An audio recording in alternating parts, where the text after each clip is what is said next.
धम्मो मंगलमुत्थितम् अहिंसा संयमोत्तमो देवावितं नमस्सन्ति जसधम्मे सयामणो जसधम्मे सयामणो। परम आराध्य गुरुदेव के चरण में वंदना। आयुष्य महापर्व की आराधना में जुड़े हुए जिज्ञासु बंधुओं और बहनों, सबसे पहले एक पद से हम शुरुआत करेंगे। दुनिया के चराचर जीवों में कर्मों ने जाल बिछाया है। क्या साधु गृहस्थ क्या बाल वृद्ध ना कोई बचने पाया है। अति शुभ कर्मों के आने से संतों का समागम मिलता है। जिन वाणी का श्रवण करने से सुख जन्म मरण का मिटता है। हाँ, दुख जन्म मरण का मिटता है। कल्पसूत्र शुद्ध केवली युग प्रधान श्रीमद् भद्रबाहु स्वामी द्वारा इस संकलन किया हुआ ग्रंथ कल्पसूत्र, जिसके अंतर्गत भगवान महावीर स्वामी की जीवनी के बारे में बताया गया है। काफी श्रावक श्राविका के मन में प्रश्न होता होगा कि हम हर साल कल्पसूत्र का वाचन क्यों करते हैं, बार बार वही कल्पसूत्र का वाचन इसीलिए किया जाता है कि हम बार बार कल्पसूत्र का वाचन करेंगे, सुनेंगे, स्वाध्याय करेंगे, ताकि हम भी भगवान महावीर स्वामी जैसे बन सके। इसीलिए हम प्रति वर्ष कल्पसूत्र का क्या करते हैं, वाचन करते हैं, स्वाध्याय करते हैं।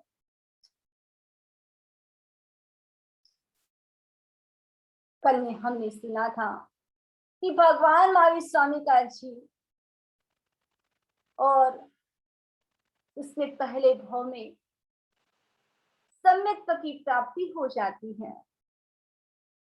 तो प्रश्न होना स्वाभाविक है, सम्यक्त्व किसको कहते हैं?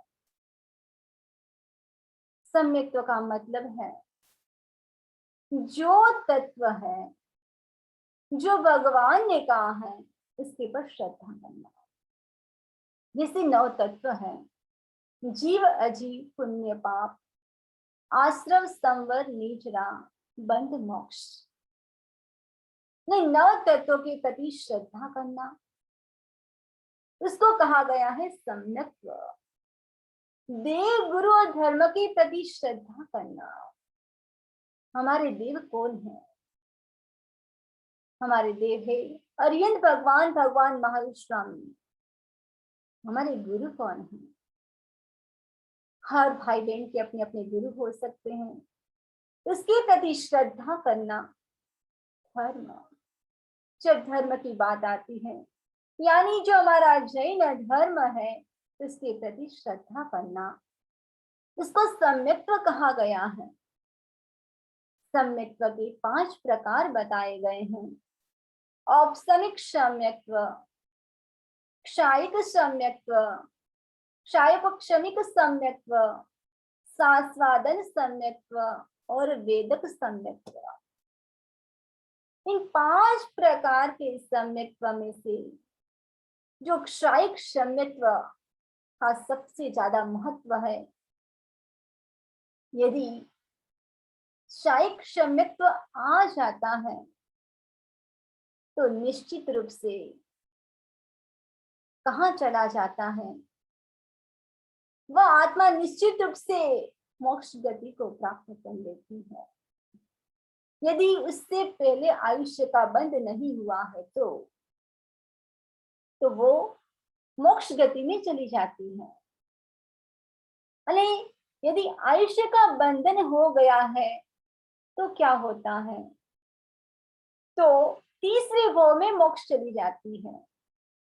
ये प्रेजेंट का जो हमारा भाव है वो, इसके बाद एक नेक्स्ट भाव करेंगे और उसके बाद वो तीसरे भाव में तो मोक्ष में आत्मा चली जाती है। साइक सम्यक्त्व का कितना महत्व है। उस समय व्यक्ति कितना निर्मल हो जाता है, पवित्र हो जाता है। सम्यक्त्व की जब बात आती है तो सम्यक्त्व के 5 लक्षण भी बताए गए हैं। इस पद्य में बताया गया है, शांत है आवेग सारे, शांति मन में व्याप्त है, मुक्त होने की हृदय में प्रेरणा पर्याप्त है, वृत्ति में वैराग्य अंतर भाव में करुणा विमल, अटल आस्था ये सभी सम्यक्त्व के लक्षण सबल। सम्यक्त्व के 5 लक्षण बताए गए हैं। सबसे पहला है सम, दूसरा है संवेग, तीसरा है निर्वेद, चौथा है अनुकंपा और 5वां है आस्तिक्य। सम का मतलब है क्रोध, मान, माया और लोभ का उपशमन। संवेग यानी मोक्ष की अभिलाषा। निर्वेद संसार से उदासीनता। अनुकंपा जीवों के प्रति दया भाव। आस्तिक्य पितराग के वचन में श्रद्धा। सम यानी उपशम का भाव हो जाता है। यदि व्यक्ति उपशम हो जाता है तो बार बार क्षण क्षण में व्यक्ति को गुस्सा नहीं आता है। माया यानी अहंकार का नाग अहंकार नहीं करता है। माया यानी व्यक्ति के मन में छल कपट के भाव नहीं आते हैं। कि लोग यानी कोई भी पदार्थ के प्रति आसक्ति का भाव नहीं रहता है। संवेग यानी मोक्ष की अभिलाषा। उसमें व्यक्ति चाहता है कि 8 कर्मों का क्षय कर मोक्ष पहुंच जाए, इसको कहा गया है संवेग। निर्वेद संसार से उदासीनता। व्यक्ति संसार में रहता है लेकिन संसार में रहते हुए भी कैसा रहता है? साधक की तरह रहता है। जैसे पानी में कमल खिलता है, नीचे तो कीचड़ है लेकिन ऊपर एकदम खिलता रहता है, वैसे ही व्यक्ति संसार में रहते हुए एकदम उदासीन भाव, मध्यस्थ भाव में जीता है, स्पिरिचुअल एक्टिविटी में जीता है। घर का काम करता हुआ भी व्यक्ति आत्मा के भीतर रमण करता है। जैसे धाय माता होती है, धाय माता पुत्र का पालन करती है। पुत्र का पालन करते हुए भी उसको पता है कि ये पुत्र मेरा नहीं है। यानी वैसे ही निर्वेद का भाव यानी संसार में रहते हुए भी एकदम स्पिरिचुअल एक्टिविटी में रमण करना, वो है निर्वेद। अनुकंपा यानी सभी जीवों के प्रति, चाहे एक इंद्रिय से लेकर पंचेंद्रिय जीव के प्रति क्या है? दया का भाव, करुणा का भाव, यह है अनुकंपा। आस्तिक्य यानी वितराग के वचन है, धर्म है, कर्म है, आत्मा है, पूर्व जन्म है, पुनर्जन्म है, उसके प्रति श्रद्धा करना। इस प्रकार सम्यक्त्व के 5 लक्षण बताए गए हैं। आप सब जान सकते हो कि हमारे भीतर ये सब लक्षण है या नहीं। अब सम्यक्त्व की बात आती है कि हमको सम्यक्त्व की प्राप्ति हुई या नहीं, पता नहीं, वो तो केवल ही जाने। लेकिन यदि ये सब लक्षण हमारे भीतर है तो हो सकता है कि हमको भी सम्यक की प्राप्ति हो गई होगी। हमने सुना था कि कल नैसार का जीव, जिसको दान देने से, शुद्ध दान देने से सम्यक की प्राप्ति हो जाती है, ने प्रथम देवलोक में एक पल्योपम वाले देव बनते हैं। जब पल्योपम की बात आती है तो पल्योपम किसको कहते हैं, इस बात पे वापिस दोहराना चाहूंगी। पल्योपम एक बहुत बड़ा कुआं है जो 4 कोस लंबा है, 4 कोस चौड़ा है, ये 4 कोस गहरा है। उसके अंतर्गत जो यौगिक होते हैं, हम काल चक्र की बात कर रहे हैं, पहला, दूसरा और तीसरे आर में यौगिक होते हैं। उसके बाल इतने पतले होते हैं, हमारे बाल से 100 गुना पतले बाल। फिर उसके पीस पीस करके उस कुएं के अंदर डाल दिया जाता है। फिर उस पीस को वापिस, उसको हम वापिस उसको डिवाइड नहीं कर सकते हैं, यानी उस कुएं को ठसाठस भर दिया जाता है। फिर उसके ऊपर चक्रवर्ती की चतुरंगी सेना भी चले तो वो ठस से मस नहीं हो। एक बाल को 100 साल के बाद निकाला जाता है। जब वो कुआं खाली हो तो उसको पल्योपम कहा जाता है। तो कितना बड़ा आयुष्य आप समझ सकते हो। तो नैसार का जी पहले देवलोक में एक पल्योपम वाले देव बनते हैं। रख करके सद्भावना गया स्वर्ग नैसार, प्राप्त किया मुनि संग से सम्यक प्रबोध उधार। अब नैसार का जी देवलोक का आयुष्य पूर्ण करके वह कहां पर उत्पन्न होते हैं? भरत चक्रवर्ती के वहां पर घर में पुत्र के रूप में जन्म लेते हैं। और जैसे ही पुत्र के रूप में जन्म लिया, और खुशी होना तो स्वाभाविक है, ने पुत्र के शरीर से मरीचि नाम की किरणें निकल रही थी, इसलिए उसका नाम मरीचि रखा गया। एक बार अयोध्या नगरी में भगवान ऋषभदेव का समवसरण लगता है। उसी समवसरण में भरत चक्रवर्ती अपने सपरिवार सहित वहां पर पहुंचते हैं और भगवान की वाणी सुनते सुनते मरीचि के मन में दीक्षा के भाव जागृत हो जाते हैं।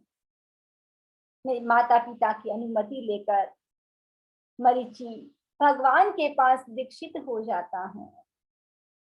दीक्षा लेने के बाद मरीचि 11 अंगों का अध्ययन करता है।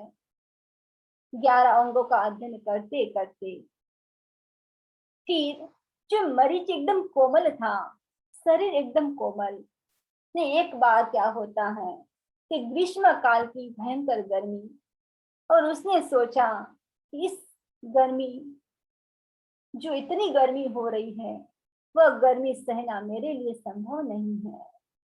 और साधु के तो एक नहीं 22 परिश्रम माने गए हैं, ये परिश्रम मेरे से कैसे सहन होंगे? ये सब 22 प्रकार के परिश्रम बताए गए हैं। और उसने सोचा कि यदि मैं साधु जीवन में रहूं और इस परिश्रम को सहन नहीं करूं तो यह अच्छा नहीं माना जाएगा। तो मुझे अब क्या करना चाहिए? अब मरीचि चिंतन कर रहा है, और चिंतन करते करते मरीचि ने डिसाइड किया कि मैं वापस घर तो नहीं जाऊंगा, लेकिन मैं क्या करूंगा, तापस का जीवन जीऊंगा। अब मरीचि तापस बन जाता है और उसने कुछ ऐसे नियम लिए, जैसे मुनि केस नहीं रखते हैं, बाल नहीं रखते हैं, लेकिन मैं क्या करूंगा, चोटी धारण करूंगा। सर्दी और गर्मी को सहन करने के लिए छत्र धारण करूंगा। पैर की सुरक्षा के लिए खड़ाऊ पहनूंगा। शरीर की सुगंध के लिए मैं चंदन, केसर आदि का लेप करूंगा। मुनि स्नान नहीं करते हैं, लेकिन मैं लिमिट पानी से स्नान करूंगा। मैं रहूंगा तो गांव से बाहर, लेकिन विहार तो मैं भगवान के साथ ही करूंगा। मुनि अपने पास प्रॉपर्टी, डॉलर, पैसा नहीं रखते हैं, लेकिन मैं भी अपने पास मुद्रा रखूंगा। मैं दीक्षार्थी को तैयार तो जरूर करूंगा, लेकिन दीक्षा के लिए मैं भगवान के पास भेजूंगा। इस प्रकार कुछ नियम मरीचि ने लिए अपने जीवन में, और वेश बदलकर वो क्या करता है, रहता तो गांव से बाहर है, लेकिन विहार भगवान के साथ करता है। और भगवान के साथ विहार करते करते कोई भी मिल जाता है, उसको दीक्षा की प्रेरणा देता है, और दीक्षा के लिए तो भगवान के पास ही भेजता है। एक बार वापिस अयोध्या नगरी में भगवान का पदार्पण होता है, और भरत चक्रवर्ती उसी समावसरण में पहुंचते हैं। प्रवचन सुनने के बाद वापिस भगवान के पास पहुंचे और एक प्रश्न किया, भगवान, क्या इसी समावसरण में ऐसा कोई जीव है जो इस अवसर पे निकाल का अंतिम तीर्थंकर बनेगा? तब भगवान ने क्या कहा, इसी समावसरण में ऐसा कोई जीव नहीं है जो इस अवसर पे निकाल का अंतिम तीर्थंकर बने, लेकिन इस समावसरण के बाहर बैठा हुआ तुम्हारा पुत्र मरीचि, वो इस अवसर पे निकाल का अंतिम तीर्थंकर बनेगा। और भगवान ने कहा कि वो क्या बनेगा, वासुदेव बनेगा, फिर मुक्का नगरी में चक्रवर्ती बनेगा, और इस अवसर पर निकाल का अंतिम तीर्थंकर बनेगा। अब जब ये तीन महान पद की बात कही भगवान ने भरत चक्रवर्ती वहां से गुजर रहे थे, ने मरीचि के पास पहुंचते हैं, और तीन महान पद की बात की जो बात कही थी, और उस मरीचि को बताते हैं कि तुम प्रथम वासुदेव बनोगे, सेकंड तुम चक्रवर्ती बनोगे मुक्का नगरी में, और थर्ड तुम इस अवसर पे निकाल के अंतिम तीर्थंकर बनोगे। जब ये बात सुनी, मरीचि अहम मिश्रित हर्ष से फूला नहीं समा रहा है। प्रथमो वासुदेवो हम, मुक्कायाम चक्रवर्ती हम, चरमस्त तीर्थ राजो हम, ममाहम उत्तमम कुलम। यानी ये प्रथम वासुदेव, मुक्का नगरी में चक्रवर्ती, और मैं क्या बनूंगा, इस अवसर पे निकाल का अंतिम तीर्थंकर बनूंगा। इतना अहम कि मेरा कुल कितना उत्तम है। आद्यम वासुदेवानाम पिता में चक्रवर्ती नाम, पितामहो जिनेन्द्राणाम ममाहो उत्तमम कुलम। यानी मैं प्रथम वासुदेव, मेरे पिता प्रथम चक्रवर्ती ने मेरे दादा प्रथम तीर्थंकर, इस प्रकार कुल का मद करते करते मरीचि ने क्या किया, नीच गोत्र का बंधन कर लिया। पिक्चर में देख रहे हो कि भगवान ने तीन महान पद की बात कही थी, और तीन महान पद की बात सुनकर मरीचि अहंकार के कारण खुला नहीं समा रहा है, ने उसी समय क्या किया, नीच गोत्र का बंधन कर लिया। और मरीचि एक बार बीमार हो जाता है, उसकी कोई सेवा करने वाला नहीं था। अब उसने डिसाइड किया कि कोई भी मेरे पास आएगा तो मैं क्या करूंगा, मैं अपना शिष्य बनाऊंगा। यानी कुछ दिन के बाद स्वस्थ हो जाता है, वापिस जन कल्याण में लग जाता है। तो कोई भी उसके पास आता है तो वो क्या कहता है कि मेरा शिष्य बनने से तो अच्छा है मुनि बनना। एक बार राजकुमार कपिल आते हैं, जैसे ही राजकुमार कपिल उनके पास आया और दीक्षा के लिए भगवान के पास भेजते हैं, लेकिन वहां उसका मन नहीं लगा और वापिस मरीचि के पास आता है और कहा कि मैं तो आपके पास रहूंगा।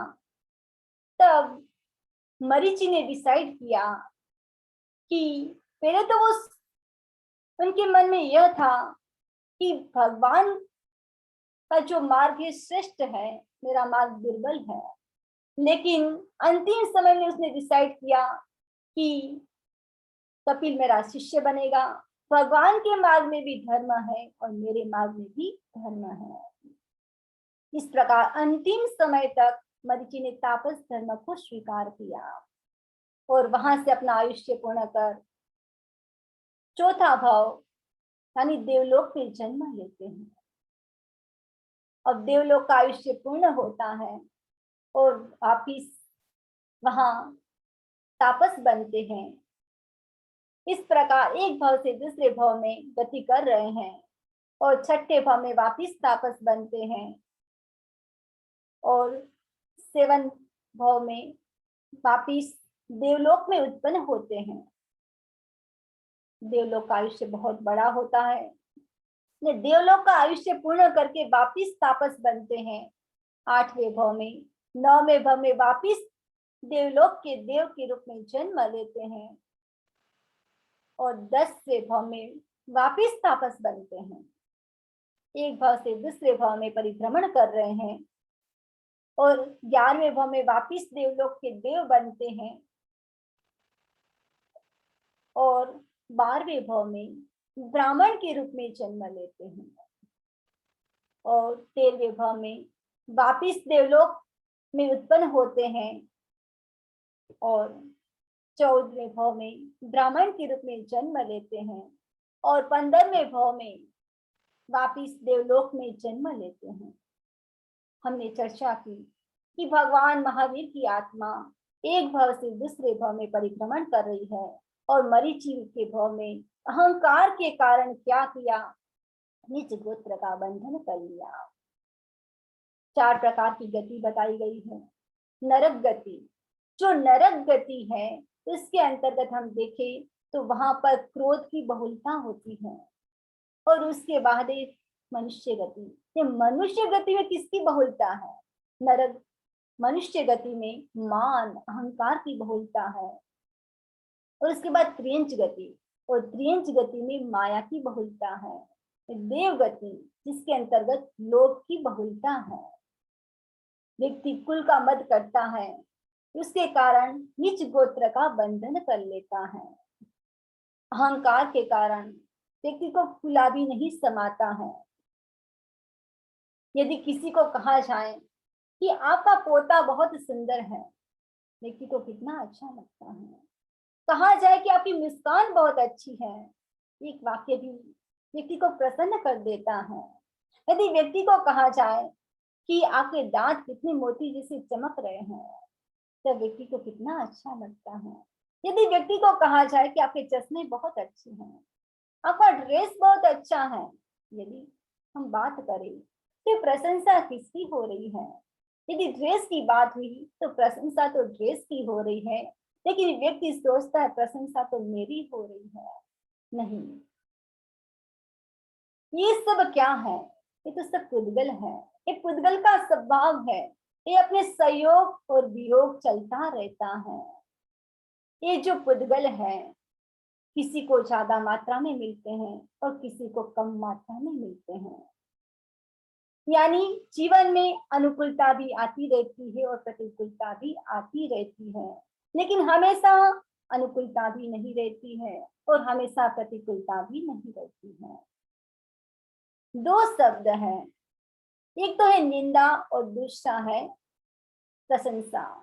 जब हम निंदा की बात करते हैं तो निंदा तो व्यक्ति क्या करता है, पीठ के पीछे करता है और प्रशंसा तो व्यक्ति के सामने की जाती है। तो जो व्यक्ति निंदा करता है वह व्यक्ति तो अपना क्या बन जाता है, शत्रु बन जाता है। जो व्यक्ति अपनी प्रशंसा करता है वह व्यक्ति अपना फ्रेंड बन जाता है। जब प्रशंसा की जाती है तब व्यक्ति को एक प्रशंसा भी बहुत अच्छी लगती है। छोटी छोटी प्रशंसा ईगो का कारण बन जाती है।